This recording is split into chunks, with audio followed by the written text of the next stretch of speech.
오늘은 우리가 일상적으로 사용하지만 그 가치를 제대로 알지 못했던 물건에 대해 이야기해볼까 합니다. 그것은 바로 대한민국 여권이죠. 여러분은 해외여행을 갈 때 여권을 꺼내보시면서 이 작은 책자가 얼마나 대단한 위력을 가졌는지 생각해보신 적 있으신가요? 손바닥만한 이 여권 한 권이 전 세계 대부분의 나라에 자유롭게 입국할 수 있는 열쇠라는 사실 말이죠. 2024년 기준으로 대한민국 여권은 무려 193개국을 비자 없이 또는 도착 비자로 방문할 수 있습니다. 전 세계 226개국 중 85% 이상의 국가에 별다른 제약 없이 입국할 수 있다는 뜻이죠. 이것이 얼마나 놀라운 특권인지 아시나요? 많은 나라의 국민들은 다른 나라에 가기 위해 복잡한 비자 신청 절차를 거쳐야 하고 입국 심사 때도 까다로운 검사를 받아야 합니다. 하지만 우리는 그냥 여권만 보여주면 대부분의 국가에 쉽게 들어갈 수 있죠. 오늘 영상에서는 어떻게 대한민국 여권이 이렇게 강력한 힘을 갖게 되었는지 그 배경과 이유에 대해 알아보겠습니다. 대한민국 여권은 현재 헨리 여권지수나 여권지수 같은 국제적인 여권 순위 평가에서 항상 상위권을 차지하고 있습니다. 세계에서 가장 강력한 여권 중 하나로 2위에서 7위 사이를 꾸준히 유지하고 있죠. 여권의 힘은 비자 없이 방문할 수 있는 국가의 수로 평가되는데 대한민국 여권은 일본, 싱가포르와 같은 최상위 티어에 속해 있습니다. 놀랍게도 이는 미국이나 영국과 같은 전통적인 강대국들보다도 높은 순위이죠. 1988년 해외여행 자유화 이전까지만 해도 일반 국민들은 해외여행에 많은 제약이 있었고 여권을 만드는 것조차 쉽지 않았죠. 더 거슬러 올라가면 한국전쟁 이후 1960년대까지 대한민국은 세계에서 가장 가난한 나라 중 하나였습니다. 그런 나라의 국민들이 다른 국가에 쉽게 입국할 수 있게 해주는 경우는 거의 없었던 것이죠. 하지만 지금은 유럽의 쉥겐 지역엔 한국인은 비자 없이 90일까지 체류할 수 있습니다. 미국을 포함한 많은 나라들도 한국인에게는 간소화된 전자여행 허가만으로 입국을 허용하고 있죠. 이렇게 상위권에 속한 대한민국 여권의 가치는 단순히 여행 편의성을 넘어 우리나라의 국제적 위상과 신뢰도를 보여주는 중요한 지표라고 할 수 있죠. 그리고 여권의 힘은 그 나라의 경제적 파워와 밀접한 관련이 있습니다. 대한민국의 경제 성장 스토리는 세계사에서도 유례를 찾기 힘든 성공 사례죠. 한국전쟁 이후 폐허에서 시작해 1960년대 1인당 GDP가 $100도 안 되던 극빈국이 2023년 기준으로 1인당 GDP가 35,000달러를 넘어서는 선진국으로 성장했습니다. 이른바 한강의 기적이라 불리는 이 성장은 여권 파워의 상승과 직접적인 연관이 있죠. 또한 불과 60년 전만 해도 국제 원조를 받던 나라에서 이제는 공적 개발 원조를 통해 개발도상국을 지원하는 공여국으로 탈바꿈했습니다. 이러한 국제사회에 대한 기여도 여권 파워를 높이는데 큰 역할을 한 것이죠. 경제적 성장은 국가의 안정성과 신뢰도를 높이고 이는 다른 국가들이 우리 국민들에게 비자 요건을 완화하게 만드는 주요 요인이 됩니다. 한국인들이 다른 나라에 가서 관광, 비즈니스, 유학 등의 활동을 하면서 그 나라 경제에 긍정적인 기여를 할 것이라는 기대가 커진 것이죠.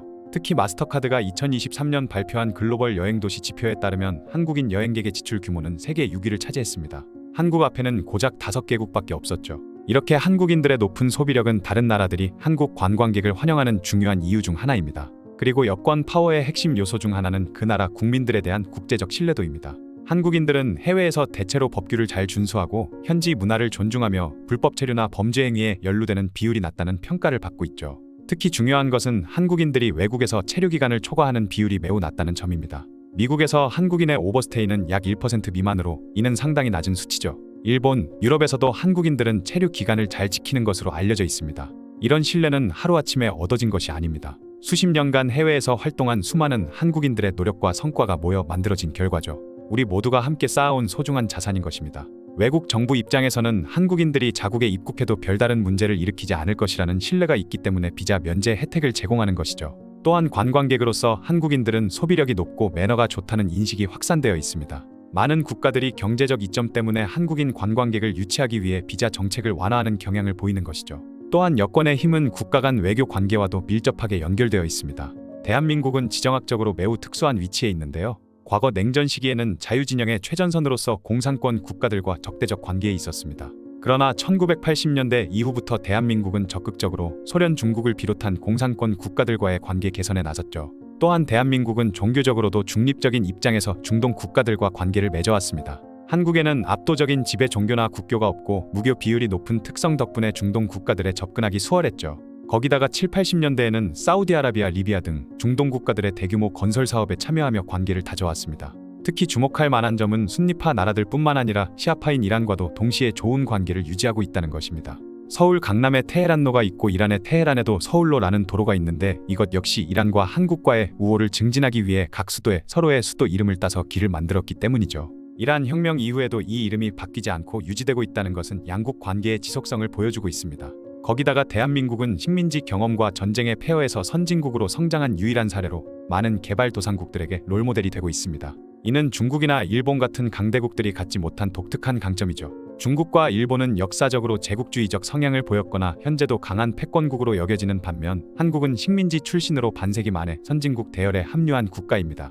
이러한 배경은 다른 개발도상국들이 한국의 친근감을 느끼게 하는 요소가 되었던 것이죠.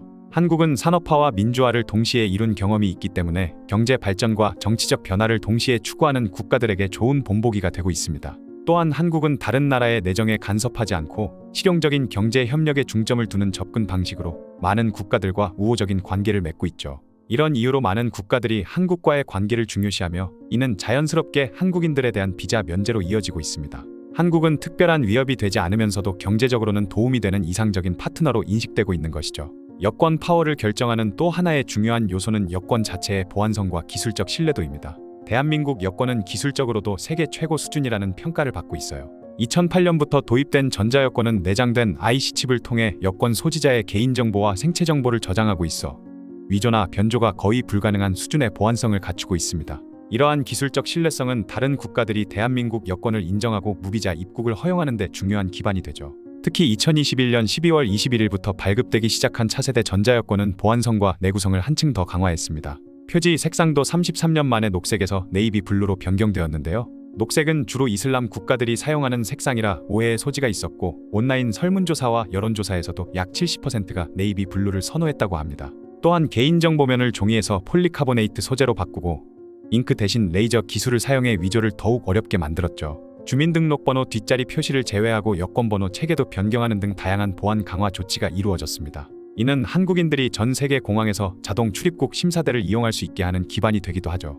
여권 파워가 높다는 것은 단순히 많은 나라에 비자 없이 갈 수 있다는 것 이상의 의미를 가집니다. 이것이 실제로 우리 국민들의 삶에 많은 혜택을 주는데요. 먼저 시간과 비용의 절약입니다. 비자를 발급받기 위해서는 서류 준비, 대사관 방문, 수수료 지불 등의 과정이 필요합니다. 또한 비자 발급에는 짧게는 며칠, 길게는 몇 주가 소요될 수 있죠. 무비자 입국이 가능하다면 이러한 시간과 비용을 절약할 수 있게 됩니다. 둘째, 여행의 자유도가 높아집니다. 갑작스러운 출장이나 여행 계획 변경이 있을 때 비자 문제 없이 즉시 출발할 수 있다는 것은 큰 장점이죠. 여러 국가를 연속해서 방문하는 경우에도 각각의 비자를 준비해야 하는 번거로움이 없어집니다. 셋째, 국제 비즈니스에서의 경쟁력이 강화됩니다. 한국 기업인들이 비자 없이 주요 시장에 신속하게 접근할 수 있다는 것은 글로벌 비즈니스에서 큰 경쟁력이 되죠.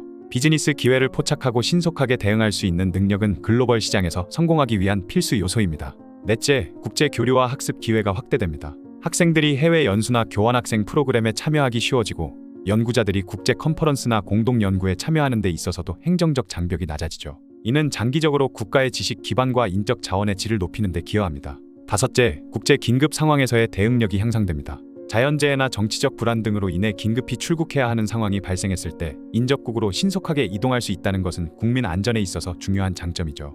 마지막으로 국가 브랜드 가치의 상승입니다. 여권 파워가 높다는 것은 그 나라와 국민에 대한 국제사회의 신뢰와 존중이 높다는 것을 의미하죠. 지금까지 대한민국 여권의 파워가 어떻게 형성되었고 어떤 의미를 갖는지 알아보았는데요. 1988년 해외여행 자유화 이후 불과 36년 만에 세계 최강의 여권을 갖게 된 것은 정말 놀라운 성취입니다. 여권 파워는 우리나라의 과거 역사와 현재의 성취 그리고 미래의 잠재력을 보여주는 하나의 지표이죠. 손바닥만한 여권 한 건에는 우리 국민 모두의 노력과 땀 그리고 대한민국이라는 국가의 저력이 담겨 있습니다. 해외에서 대한민국 국민으로서의 책임과 품위를 지키는 것, 국가 경쟁력과 소프트 파워를 지속적으로 강화하는 것, 국제사회에 대한 기여와 책임을 다하는 것 모두가 중요하죠. 외국 공항에서 한국 여권을 들고 빠르게 입국 심사를 통과할 때 우리는 그 속에 담긴 대한민국의 위상과 신뢰를 느낄 수 있습니다. 이것은 단순한 여행의 편리함을 넘어 글로벌 시민으로서 자유롭게 세계를 경험하고 기여할 수 있는 기회를 의미하죠. 여러분의 소중한 여권, 그 가치를 기억하고 자랑스럽게 생각하시길 바랍니다.